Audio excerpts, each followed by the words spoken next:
As soon as he said, "Hi, my name's Daniel," my stomach went, "Ugh," and I was like, okay, I need to tell you the truth. Yeah. I thought I had hay fever.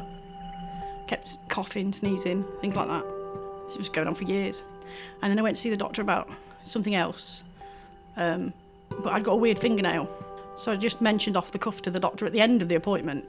And she said, "No, I think you need an x-ray. I think you've got lung cancer." I was like, "What?"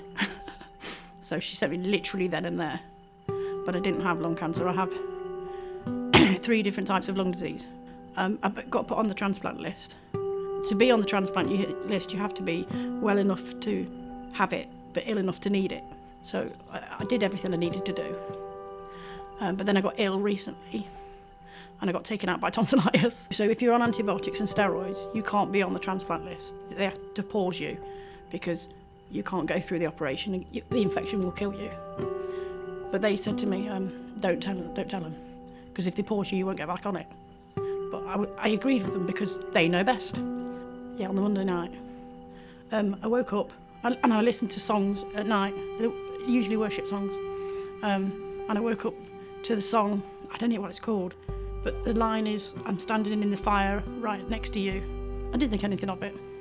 And then the next night, I woke up at a completely different time, and the same song was playing. And then the third night, the same thing happened at a totally different time, same song, and I thought, it's a bit weird. I woke up with God saying, "You need to read the book of Daniel." So then I read the book of Daniel and I was like, that's nice. Again, it didn't mean anything to me, absolutely nothing, but I did correlate it with the song, but just thought maybe he's just trying to tell me something, that I'll be all right or something. And then on the Friday, I got a phone call at 8:30 in the morning, but then I answered the phone and the guy said, "Hi, this is the transplant coordinator. My name's Daniel." As soon as he said, "Hi, my name's Daniel," my stomach went, "Ugh," and I was like, okay, I need to tell you the truth. Yeah.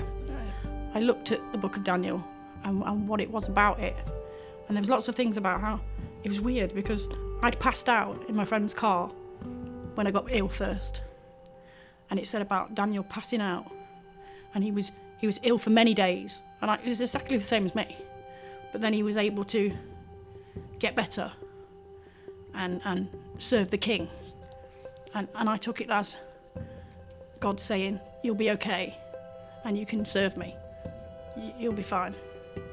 And I was, and they did pause me, but then they put me back on it again. So hope for me is to believe. It's important for everybody.